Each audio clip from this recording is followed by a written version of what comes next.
breathe, breathe. So there we go. Is that right, Mr. King?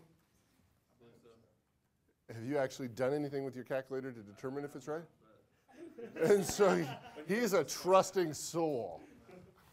He is a trusting soul.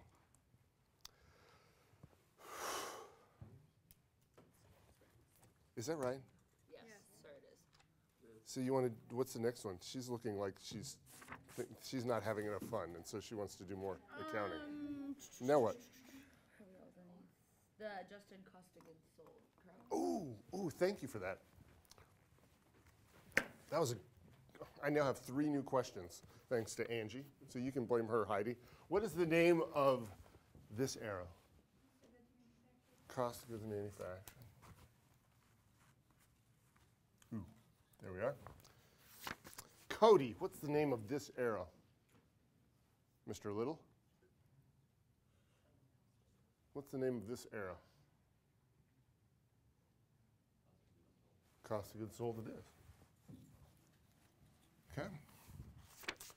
Aubrey, what's the name of this arrow? Adjusted cost of goods sold. I think we can now answer the question, Mr. Musgrave. What is it adjusted for? I need more than one word as an answer. I need at least a phrase.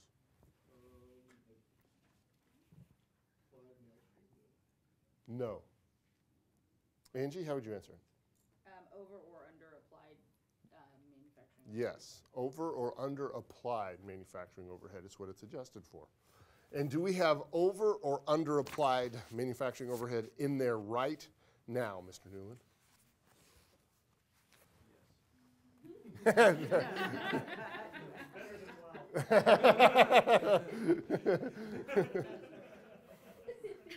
Yes is a correct answer. It is one or the other. Yes, but could you be just a touch more precise? What was the question again? Do we have in cost of goods? It's over applied by $3,000. So that's what I was asking. Is it over or under applied? Or is there over or under applied manufacturing overhead in cost of goods sold? So, and that is where we are right there. That's the work that needs to happen in that account. Hint, hint, nudge, nudge. Pamela, can you help us, please?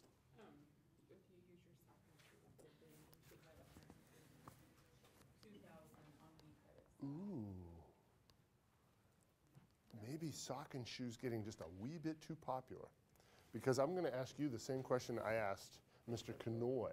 What kind of an account is cost of goods sold? Revenue, expense, asset, liability, owner's equity. It's an expense account. So we don't use the sock and the shoe in expense accounts. We only use them in asset, liability, and owner's equity account. That's okay. It's okay. Just please don't do it on a test. And so now kind of rewind. And what do we want to do there? We don't want to do sock and shoe. Did you do sock and shoe? I don't think so either. So why'd you speak about sock and shoe? You said something about sock and shoe, though. So help me. So you did it right? Yes, but we didn't do sock and shoe. You're exactly right. That's exactly right. But we didn't do sock and shoe. And you want to be careful. Look at your notes. I'm drawing a line all the way across. Is that what you did? That's what you want to do. So everybody, because notice what I'm doing. I draw a line all the way across, and it is $182,000 that goes here. And that $182,000 is the balance in this account. The balance in this account. Okay. And then, what kind of an account is this again, Christy? Expense account. So what do we want to have happen to an expense account by the end of a period, Mr. Roberts? We want to have it closed out. So let us make sure that happens. And again, I'm going to leave a space because we want to know which came first, the debit or the credit in the manufacturing overhead account. Carrie, which comes first, the debit or credit of $182,000? The debit. So what do we want to do here, Taylor? Yes. And my arrow is very poorly drawn, is it not?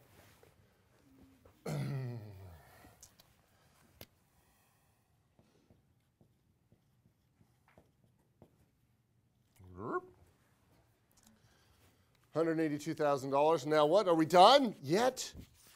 Nick? That's what everybody else said, isn't it? I heard a chorus of no's. And so what do you want me to do? Do we? Okay, so follow the arrow brick road, and where do we go? To the income statement or income summary. Obviously, because that's where the arrow goes. Now are we done? No. Nathan, what do we need to do? Have you done that? What is it? Is it income or loss? It's on the credit side. Of how much? $34,000. Because again, mathematically, all that is the balance in that account. Mathematically, from a T account perspective, all I'm doing is drawing a line across and then netting all the numbers that are above it and creating a balance. Right, Taylor? And taking a balance. And so which side is good? Debit or credit side? Tony, which would we prefer it to be on, the debit or credit side? Credit side, because that means revenues are bigger than expenses.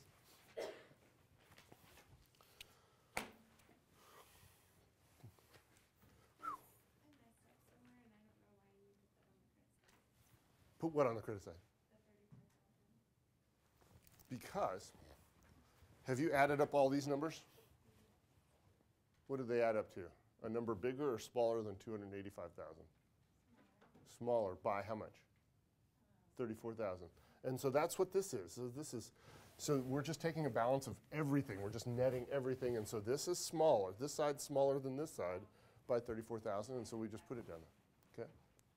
So we just put it down there. I mean, it's kind of T accounts 101, but it's useful information. And again, a lot of stuff you do on the CPA exam, you can do easier in T accounts than you can in, any other format. And, when you're working, it's kind of funny because, when push comes to shove and people are confused and they just really got to figure out what to do with this journal entry, that's when the T accounts come out. When just can't figure out any other way, that's when the T accounts come out. And this right here, believe it or not, is one of the more tested areas from this class on the CPA exam. Okay? Believe it or not, cost flows, how costs flow through these accounts to calculate income. This budgeting variance analysis. Those are the three areas from this class that are tested most often on the CPA exam. Yes, ma'am. Not that I have an issue with empty boxes, but they're only there to show which side. Yes. Okay, so Yeah. nothing goes in them. Correct. Okay. I understand because I fill some of the empty boxes and I don't fill some of them. But I don't know another way to say, please leave space. Okay. Like full diagonal lines. Make a solid box?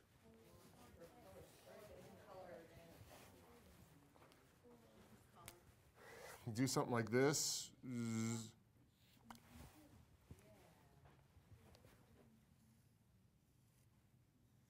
Something like that? You like that better? So you can do that in your notes. Yes, please.